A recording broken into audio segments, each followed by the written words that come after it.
拆息回落，發展商趁勢推盤。今個月有機會登場嘅新盤涉及超過14伙。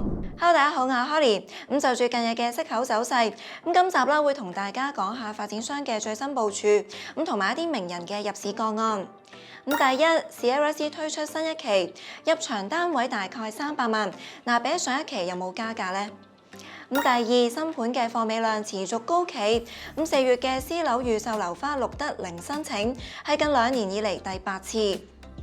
第三，有名人趁住跌市入市。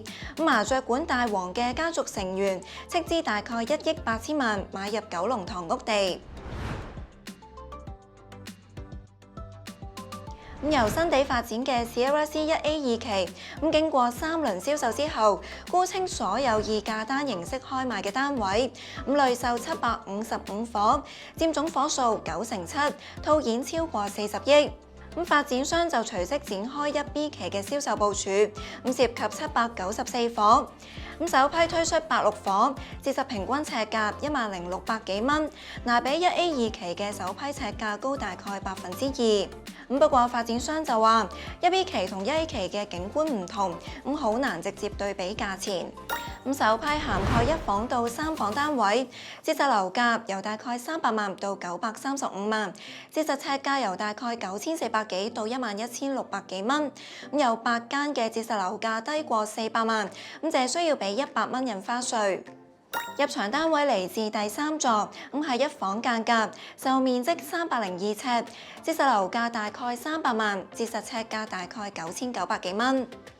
項目將會喺今日開放示範單位俾公眾參觀，同埋收飛，預計下個禮拜進行第1輪銷售。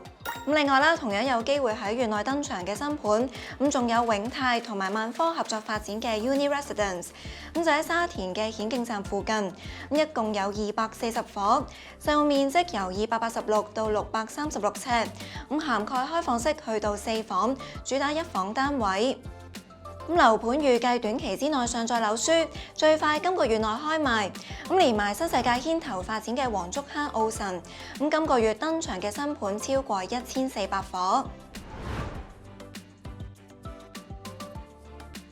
發展商積極推盤嘅同時，亦都放慢咗預售樓花嘅申請。地政總署公布4月嘅私樓預售樓花未有新申請，係繼舊年11月之後再次錄得零申請，同時係過去2年以嚟第8次。而錄得嘅一宗預售樓花申請，就係嚟自房協旗下嘅資助項目，位於啟德木禮街3號，涉及1800伙。至於批出預售樓花方面啦，上個月一共批咗2300幾伙，創近5個月嘅新高。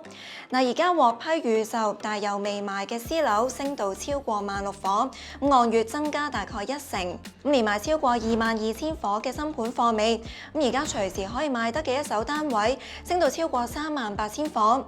供應量持續高企，亦都解釋咗點解發展商要暫緩預售嘅申請啦。4月份批出嘅預售樓花項目就一共有5個，包括而家賣緊嘅 CLSC 1A 2期同1B 期，另外啦仲有長實旗下嘅 Victoria Blossom 第2期，有416伙㗎。而嘉華旗下嘅醫院道項目同埋香港興業嘅愉景灣項目，就分別涉及62同埋320伙。CLSC A 2期嘅銷情理想，令到近日嘅樓市氣氛都轉旺，樓價略有回升。反映4月18到5月1號嘅已發樓價指數報109.96點，按周升1%， 4個分區都有錄得升幅。而租金啦就按周跌0.02%，報114.6點。4大分區嚟講，呈現兩升兩跌嘅格局。不過新盤貨尾量高企，樓市喺短期之內都仲係供過於求。根據28 House 嘅研究報告，預計樓價指數將會進一步下試到108點。樓市前景唔明朗，有人觀望住樓價發展，但係都有人趁住跌市買貨。麻雀館大王石鑑輝嘅家族成員石炳廉，近日啦就斥資1億8千萬買入九龍塘嘅屋地。屋地係位於劍橋道31號，地盤面積5400幾尺，咁最高嘅可建樓面係9800幾尺。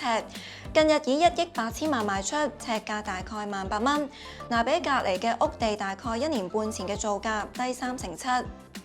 另外，東涌影灣園就有業主揸咗唔到1年，短炒折讓離場。單位嚟自11座中層私室，就面積500幾尺，係兩房嚟㗎。新近以540萬易手，尺價9500幾蚊。原業主喺舊年嘅9月以558萬買入，揸咗短短9個月，帳面就要蝕18萬或者3%。而青衣嘅明橋匯就有兩房單位嘅樓價6年期間蒸發咗2球。單位就係位於一座低層私室，就面積400尺度，以495萬成交，尺價超過12000蚊。原業主喺19年以大概700萬買入，揸咗6年，帳面要蝕214萬，又或者係30%。今集時間嚟到呢一度啦，我哋下集再見。